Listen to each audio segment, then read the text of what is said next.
Une grande sportive nous rejoint chaque week-end pour nous délivrer ses astuces pour se sentir mieux. Et cette sportive, c'est Nathalie Simon. Bonjour Nathalie. Bonjour Frédéric, bonjour à tous. Alors Nathalie, aujourd'hui vous nous proposez un petit plan. Un petit plan aujourd'hui, oui. Mais enfin, rassurez-vous, rien de coquin, je vous propose un plan spiruline.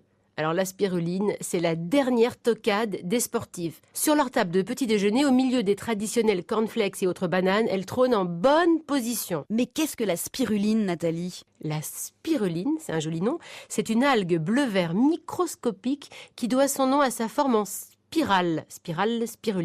qui a des vertus, dit-on, incroyables. Sa couleur verte, elle lui vient de son pigment, c'est la chlorophylle.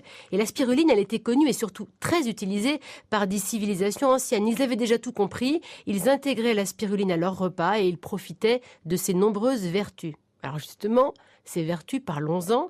La liste, elle est longue comme un palmarès de champions.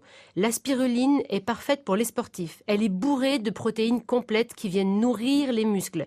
Mais elle est également très bonne pour les sédentaires car elle est très riche en fer et en bêta-carotène, ce qui est bon pour l'oxygénation du sang, des cellules et des muscles. Ça n'est pas terminé. La spiruline fournit aussi la vitamine A, celle que votre peau et vos muqueuses et vos yeux adorent. Et puis, cette jolie couleur bleu-vert due à la chlorophylle, c'est un bienfait de plus pour vous car ce pigment contribue à drainer, détoxifier et réoxygéner l'organisme. Tout ça c'est sympa, mais on la trouve où cette spiruline? À l'état naturel, la spiruline, elle pousse dans des lacs de régions chaudes où le sous-sol enrichit les eaux en sels minéraux.